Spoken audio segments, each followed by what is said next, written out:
जी शाहिद साहब। अस्सलामु अलैकुम वरहमतुल्लाहि वबरकातुहू। फ्री फ़लस्तीन। फ़लस्तीन किसे कहते हैं सर? हमास को? फ़लस्तीन और हमास बिल्कुल ही अलग चीज़ है भाई साहब। किसने कहा है? दुनिया ने कहा है, आप आपकी कहाँ अपनी रहते हो? दुनिया है। आप कहाँ रहते हो? हम अपने हिंदुस्तान से।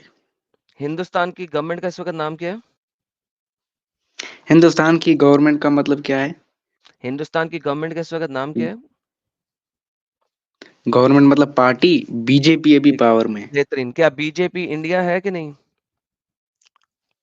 बिल्कुल नहीं है। बिल्कुल नहीं है, बेहतरीन। इंडिया की गवर्नमेंट इंडिया नहीं है, राइट? बीजेपी में हुँ। पाकिस्तान से लोग आके शामिल हैं। क्या बोला? बीजेपी गवर्नमेंट में पाकिस्तानी है कि इंडियन है? इंडियन है। ओके, तो क्या बीजेपी इंडियन पार्टी है कि नहीं है? बिल्कुल है। क्या वो इंडिया के इलेक्टिव्स हैं कि नहीं है? बिल्कुल है। क्या इंडियंस ने उनको इलेक्ट किया है, गवर्नमेंट दी है कि नहीं दी है? बिल्कुल दी है। तो जब इंडिया पाकिस्तान पे हमला करेगा और पाकिस्तान आगे से जवाब देगा, तो क्या वो बीजेपी को मारेगा या इंडिया को मारेगा? फिर से रिपीट कीजिए एक बार। जब पाकिस्तान और इंडिया की लड़ाई होएगी, तो पाकिस्तान बीजेपी को हाँ, मारेगा या इंडिया को अटैक करेगा? इंडिया को अटैक करेगा। बेहतरीन। वंस अगेन, फलस्तीन is Hamas and Hamas is फलस्तीन। हमास फलस्तीन के तो वो ये जो रामलीला पॉलिटिकल आपने शट अप बताई, शट अप इससे शट अप कहाँ से शट अप साबित हो शट अप गया? Shut up, let me answer first. तो जब आप इंडिया और पाकिस्तान की ये बात कर रहे हैं, तो जो भी गवर्नमेंट इलेक्ट होती है, वो जो काम करती है, तो अटैक गवर्नमेंट पे नहीं होता, अटैक कंट्री भी होता है। हमास गवर्नमेंट इलेक्ट है फलस्तीन की। तो जब हमास अटैक करेगा, तो हमास के ऊपर अटैक नहीं होगा, फलस्तीन पे अटैक होगा, क्योंकि फलस्तीन की गवर्नमेंट इज हमास। सर आपको पता है कि गाजा और वेस्ट बैंक दोनों अलग हैं, ये तो आपको पता होगा। किसने क्या अलग है? हमास का हमास हमास की गवर्नमेंट गाजा में है। ईस्ट ठीक है ना sir? Pakistan, east Pakistan, east Pakistan and और वेस्ट दूसरी पाकिस्तान। बात, अभी आप मुझे दूसरी बात नहीं, पहले जो बात की उसे खत्म करें। आप लोग बात करके डड्डू की तरह जंप क्यों लगाते हैं? फर्स्ट ऑफ ऑल, जब ईस्ट पाकिस्तान और वेस्ट पाकिस्तान इकट्ठा था 1971 से पहले, तो ईस्ट पाकिस्तान और वेस्ट पाकिस्तान एक था या दो थे? बताइए सर।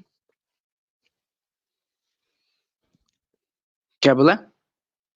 जब हाँ, 1971 से पहले पाकिस्तान, तो ईस्ट इसको पाकिस्तान एक और ही, वेस्ट, हाँ ठीक है, एक ही था, एक ही एक था। ही था। बेहतरीन। लेकिन सो जब बंगला लेकिन नहीं, अभी गाजा स्ट्रिप और West, they are same, run by the same government. Now मैं आपको पूछता हूं आपसे, फलस्तीन को, ये जो गाजा स्ट्रिप है, इसको खत्म करना कितना आसान था? मैं आपसे पूछता हूं। अब आप देखिए, इसराइल की बहादुरी देखिए कि उन्होंने किस तरीके से अभी तक आप लोगों को बचाए रखा। आप मुझे बताइए कौन सी कि गवर्नमेंट फलस्तीन में, सबर करें सबर करें, है? फलस्तीन में जो गाजा स्ट्रिप है, उसके अंदर बिजली कहां से आ रही है? पावर प्लांट बिजली के कहां है? इजराइल। परफेक्ट। इसराइल गाजा से कितने पैसे लेता है बिजली देने के? अब ये थोड़ी पता है कितने पैसे सिफर, लेता होगा। सिफर, सिफर, सिफर। हमास को और फलस्तीन को मिलियंस के अंदर डोनेशंस आती हैं, जो कि पूरी दुनिया जानती है, आप इंटरनेट पर सर्च कर सकते हैं कितनी आती हैं। वो उससे सिर्फ और सिर्फ रॉकेट खरीदता है। अच्छा, इसराइल पानी देता है फलस्तीन को, उसके कितने पैसे लेता है? सिफर। इजिप्ट ने बॉर्डर बना दिया हुआ है गाजा स्ट्रिप और इजिप्ट के दरमियान, लेकिन फलस्तीनी लोग जितने भी नौकरी करते हैं, जॉब करते हैं, वो डेली इसराइल का बॉर्डर क्रॉस करते हैं, वहां पे आके जॉब करते हैं, वहां से पैसे कमाते हैं और वापस फलस्तीन में जाके खर्च करते हैं। और फलस्तीन में जब खर्च करते हैं, तो गाजा उनसे, हमास उनसे जो टैक्स लेता है, वो हमास के पास जाता है। फलस्तीन में नौकरी करते हैं, सॉरी, इसराइल में ब्रो, नौकरी करते हैं। Bro shut up and listen and then answer. रोज फलस्तीनी इसराइल का बॉर्डर क्रॉस करके 4 जगहों पे बॉर्डर क्रॉस करते हैं जो कि लीगल क्रॉसिंग है, वहां से इजराइल में दाखिल होते हैं, इजराइल में डेली नौकरी करते हैं, वहां से पैसे कमाते हैं, फलस्तीन में आके स्पेंड करते हैं, जिसका टैक्स हमास लेता है क्योंकि हमास वहां की गवर्नमेंट इलेक्ट है। अब मुझे बताइए कि इस सांप को इजराइल इतनी देर से दूध पिला रहा है, क्यों पिला रहा है? अरे तुमको पता है ना कि जो इजराइल है वो 42% फलस्तीन को कंट्रोल कर रहा है, तो उसको देगा ना, फलस्तीन को कोई कंट्रोल कंट्रोल करेगा नहीं तो कर कुछ रहा। उनको। नहीं, कोई क्या कंट्रोल बोला? नहीं कर रहा। दोबारा से आते हैं, कोई कंट्रोल नहीं करता। आप मुझे बताएं अरे 1947 में, सबर करता करें, है, अरे विकिपीडिया अरे पे जाओ यार। अरे अरे सबर करें। अब आप मुझे ये कहना चाह रहे हैं दिल्ली जो है वो इंडिया कंट्रोल कर रहा है, करेक्ट? हाँ ओके। कश्मीर जो है वो इंडिया कंट्रोल कर रहा है, करेक्ट? जी। ओके। तो जो इंडिया कंट्रोल कर रहा है, देखो और जो और जो आदम, और जो बात और को जो और घुमाओ जो मत, मैं सबर, तुमसे सिंपल क्वेश्चन पूछता हूँ, आई एम नहीं मैं आस्किंग यू घुमा नहीं सिंपल रहा। क्वेश्चन। Shut up. आपका दिमाग खुलना बड़ा जरूरी है इन चीजों के लिए, and this is a problem.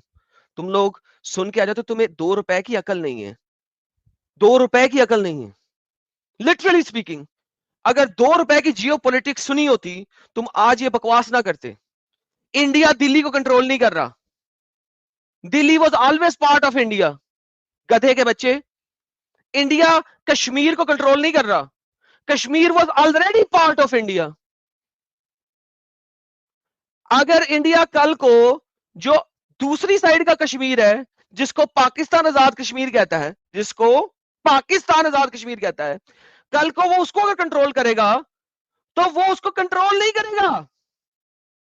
वो ऑलरेडी इंडिया का पार्ट था जो 1947 में टूट गया।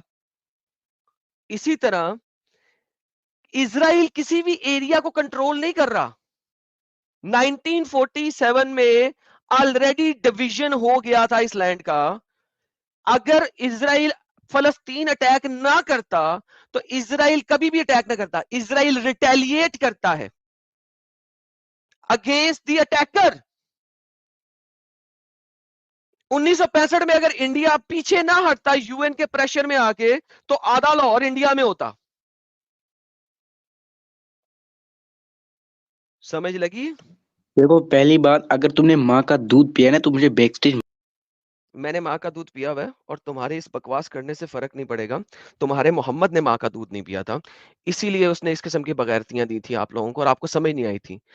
मोहम्मद ने माँ का दूध नहीं पिया हुआ था, ये बात हमेशा साबित है, क्योंकि मोहम्मद के पैदा होते ही मोहम्मद की माँ ने उसको एक ऐसी औरत को दे दिया था जिसके पास ऊंटनी भी बूढ़ी थी और गधी भी बुढ़ा था। ये मैंने इसी सीरीज की पार्ट 1 में दिखाया था। तो माँ के दूध की गाली मेरे को ना देना। तुम्हारा मोहम्मद इतना बेगैरत था, इतना अपंग था कि उसकी माँ ने उसको अपना दूध भी नहीं पिलाया, और उसकी माँ में प्रोबेबली दूध भी आता होगा उसके थनों में, और वो रोज दर्द से करहाती थी। ऑब्वियसली उसको दर्द होता होगा अपने थनों के अंदर, और बहुत ढेर सारा दर्द होता होगा, लेकिन वो उस दर्द को सहती थी, मगर उसने अपने बेटे मोहम्मद को दूध नहीं पिलाया था। तो मुझे बेटा ये माँ के दूध वाली गाली ना देना, तुम्हारे नबी के ऊपर पूरी पूरी उतरती है। जरा तरीके से बात करो और इज्जत से बात करो, और पॉइंट देने के बाद जंप नहीं करना। अगर तुम वेट करोगे पॉइंट देने के बाद, मेरी बात का रिबटल भी लोगे, तो मैं तुम्हें बैक स्टेज नहीं करूंगा। लेकिन अगर तुम बात करते ही करोगे और एक और बात, तो मैं तुम्हें बैक स्टेज करूंगा दोबारा भी। जी सर। देखो इज्जत कौन करता है ये तो सबको पता है। दूसरी बात, अगर तुम मोमिनों से यहाँ पे इज्जत कौन करता, मैं तुम्हें अब भी समझाया है कि मुझे बैक स्टेज करना पड़ेगा अगर तुम दूसरी बात लेके आओगे बीच में। अनलेस तुम एक बात करो और उसके बाद वेट करो और मुझे मौका दो उसका जवाब देने के लिए, मैं तुम्हें बैक स्टेज नहीं करूंगा। डोंट गो फॉर और दूसरी बात। लिहाजा पहली बात आपने की है, इज्जत कौन करता है, let's talk about that first. जी सर। भाई अपनी बोलने स्टेटमेंट को तो दो। एक्सप्लेन करें। मैं 2 सेकंड बोलता दूसरी हूँ, बात तुम पे नहीं 50 जाओगे, सेकंड बोलते हो। दूसरी बात पे नहीं फेयर जाओगे, खेलो पहली ना। बात, तुम पहली भी बात 1 पे मिनट करो। लो, मैं भी 1 मिनट लेता हूँ। नहीं, पहली बात पे रहो, दम है तो दूसरी वो बात पे करो नहीं ना। जाना। दूसरी बात पे नहीं जाना, पहली बात पे रहना है। इज्जत कौन करता है समझाएं पहले। तुम्हारी स्ट्रीम में तकरीबन अगर मैं गालियां काउंट करूँ ना, तो तुमको पता चलती है तुम कितना गाली देते हो। मैंने अभी 59 मिनट हो चुके हैं, मैंने अभी तक गाली नहीं निकाली। कि निकाली अच्छा, नहीं? नहीं निकाली। जी, अच्छा, अगर मैंने आपकी स्ट्रीम से गाली निकाली फिर? जाएँ निकाल के तो लेके तुम आएँ, बाय। अब आपको मैं किक आउट कर रहा हूँ स्ट्रीम से गाली लेके। 59 मिनट्स हो के जाके गाली लेके आएँ, फिर आपसे बात करेंगे आगे। ओके, तो ये थे जनाब हमारे अपंग लोग, जिनको ₹2 का पता नहीं है और बात कर रहे हैं। वन्स अगेन मैं गुस्से में आता हूँ इस किस्म के लोगों की हरकतों की वजह से। टॉपिक भी उन्होंने चेंज किया, मैं इनके साथ चला भी। लेकिन मैं अब आपको बताता चलता हूँ कि सिचुएशन क्या है, इज़राइल और फ़लस्तीन की। मेरा टॉपिक थोड़ा चेंज हो रहा है बट दैट्स फाइन। थोड़ा-सा मैं बता दूँ। फ़लस्तीन में किसी किस्म की कोई नौकरियाँ नहीं हैं, सवाए मज़दूरियों के। जितने भी फ़लस्तीनी हैं, वो इज़राइल में आके नौकरियाँ करते हैं। इसी वजह से बॉर्डर्स के ऊपर डेली लोगों को इन आउट किया जाता है। इज़राइल अगर चाहे तो फ़लस्तीन को 1 बकेट वाटर की ना दे। आप लोगों ने बड़ी वीडियोज़ देखी होंगी। देखें 3 दिन से मैंने बाल नहीं धोए, शैम्पू नहीं किया। ये आप हमारी छत पे टंकियाँ देख रहे हैं। जब इज़राइल पानी देता है, तो हम टंकियाँ भर लेते हैं। फिर हम नहाते हैं, खाना खाते हैं। खोती के बच्चों, इज़राइल को आप ₹1 पानी का बिल देते हो? Do you pay a single penny to Israel? तुम्हारी गवर्नमेंट उन तमाम पैसे जो तुमसे लेती है, उसके बम और मिसाइल खरीदती है, उस इज़राइल पे दागने के लिए, जो आपको पानी देता है। इज़राइल ने बिजली काट दी। हमें देने में फ़ोन नहीं चल रहे, सेल टावर मर। सेल टावर इज़राइल के, बिजली इज़राइल की, पैसे देते आप हमास को और हमास आपके वो पैसों से बम लेके इज़राइल पे दागता है। क्यों दे तुम्हें सेल टावर? क्यों दे तुम्हें बिजली? इज़राइल मुसलमानों को मार रहा है, बच्चे बेगुनाह लोग मार रहे हैं। हमास ने 5000 missile with in an hour फेंके इज़राइल पे। इज़राइल के औरतें बच्चे सारे मरे। इज़राइल ने फौरन रिटेलिएट नहीं किया, 3 दिन दिए। इजिप्ट ने अपना बॉर्डर नहीं खोला। क्यों नहीं खोला? इजिप्ट ने बॉर्डर इसलिए नहीं खोला कि ये तो हमासी लोग हैं। हमारी कंट्री में आके, इजिप्ट में आके भी ना तबाहियाँ मचाएँगे। इसलिए उन्होंने बॉर्डर नहीं खोला। दूसरा उन्होंने बॉर्डर क्यों नहीं खोला? अरे अगर ये लोग मरेंगे नहीं इज़राइल के मिसाइलों से, तो हम दुनिया में विक्टिम कार्ड कैसे खेलेंगे? तीसरा रीज़न, जब ये मरेंगे नहीं, विक्टिम कार्ड हम खेलेंगे, तो फिर इनको वेस्टर्न सेक्युलर क्रिश्चियन जो है ना अपनी कंट्री में ले लेंगे और फिर इस्लाम का बोलबाला होएगा वेस्टर्न कंट्रीज में। वहां पे जब ये बम फोड़ेंगे, तो हम चीखे मारेंगे, ये इस्लाम नहीं है, this is not the true Islam, ये रेडिकल इस्लाम है। हम चीखे मारेंगे और फिर उसके बाद यही इस्लाम वहां पे फैलेगा और पनपेगा और वो लोग एक दूसरे के साथ लड़ते रहेंगे।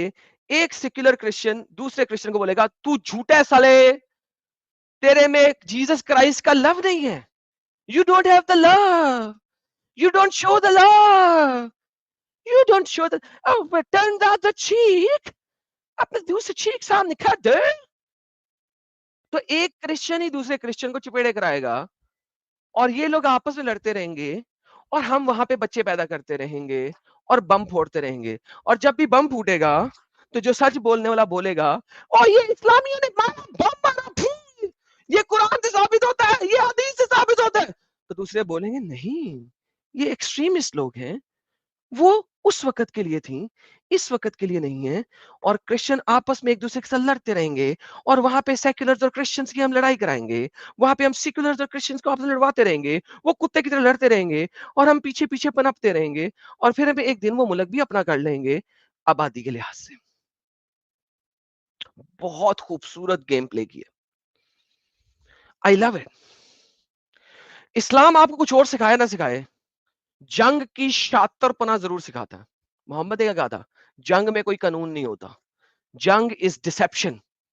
जंग, वॉर एक डिसेप्शन है, एक मक्र व फ़रेब है और उसके अंदर कोई रूल नहीं है। मोहम्मद ने कहा, वॉर इज़ डिसेप्शन। जाए सर्च करें मल्टीपल हदीसें। बहुत बेहतरीन खेला है इन्होंने, बहुत बेहतरीन खेला। इजराइल जो अपने मुल्क को डिफेंड कर रहा है फाइनली इतने सालों के बाद, उसने कहा यार अगर मैंने अपनी अपनी कौम को मरने से बचाना है तो I have to finish Hamas forever. Finally 5,000 missile यार, 5,000 मिसाइल छोटे होते हैं, कम होते हैं, 150 नहीं 5,000। इस वक्त पूरी दुनिया का सबसे बड़ा एंटी मिसाइल टेक्नोलॉजी इजराइल के पास, और वो पेनिट्रेट करके इससे अच्छी एंटी मिसाइल अम्ब्रेला आयरन डोम जिसे कहा जाता था किसी और के पास नहीं दुनिया में। लेकिन 5,000 मिसाइल एकदम उसको ओवरलोड कर दिया। दुनिया की हिस्ट्री में इतने मिसाइल इतने थोड़े टाइम में कभी नहीं दागे गए। टैक्स वो नहीं दे रहे, बिजली का बिल वो नहीं दे रहे, पानी का बिल वो नहीं दे रहे, मोबाइल का बिल वो नहीं दे रहे, सारे टैक्स हमास ले रहा है, उधर से मिसाइल खरीद रहा है। पूरी दुनिया से जो डोनेशन आती है उस डोनेशन से आज तक हमास ने इजराइल के लिए क्या बनाया? बाबा जी का ठुल्लू। हो क्या रहा है? हम मजलूम। तो हमास इलेक्ट कैसे है? निकालो ना। जब हमास ने 5,000 मिसाइल मारे तो फलस्तीन जिंदाबाद के नारे लग गए। उस वक्त किसी ने नहीं कहा हमास ने गलत किया है, हमास ने गलत किया है, आई कंडेम हमास। नहीं, ये जो सारे सेक्युलर मुसलमान इस वक्त कह रहे हैं हम कंडेम करते हैं हमास को, कुत्ती मां के बच्चों, जिस वक्त उन्होंने मिसाइल दागे थे उस वक्त कंडेम क्यों नहीं किया था? जब इसराइल ने रिटेलिएट किया तो अब हमास को कंडेम करते हो क्यों? क्योंकि यू कंडेम हमास लेकिन साथ में कहते हो फलस्तीन जिंदाबाद कुत्ती के बच्चों, उस वक्त क्यों नहीं किए? इसलिए मेरे मुंह से गालियां निकलती हैं, इसलिए निकलती हैं। ये जितने मौलाना मुफ्ती सारे के सारे हैं, जब इसराइल ने रिटेलिएट किया वापस से मिसाइल दागे, सारे उठ खड़े हुए, हम तो कंडेम करते हैं हमास को। हाय हाय हाय हाय, इसराइल बच्चों औरतों को मारा, कुत्ते के बच्चे। जब उसने मारा था 3 दिन तक क्यों नहीं किया? उस वक्त न्यूज चल रही थी, उस वक्त क्यों नहीं किया? उस वक्त तुम फलस्तीन जिंदाबाद, अल्लाह अकबर। जब इसराइल ने वापस मारा तो अल्लाह हकीर, अल्लाह असगर। उस वक्त और ये सेक्युलर लोग हमारे साथ खड़े हो, ह्यूमैनिटेरियंस हमारे साथ खड़े हो। उस वक्त जब हमास ने अटैक किया था तब ह्यूमैनिटेरियंस को क्यों नहीं आवाज दी थी?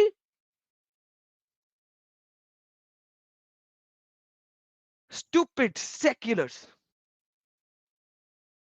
चाहे वो क्रिश्चियन हो, चाहे वो हिंदू हो, चाहे वो एथियस्ट हो, चाहे वो कुछ भी हो, इन सेक्युलर लंबरांडुओं से जो है ना खत्म हो गई है दुनिया। That's the reality. फिर बोलते हो एडम को गुस्सा आता है। हुसा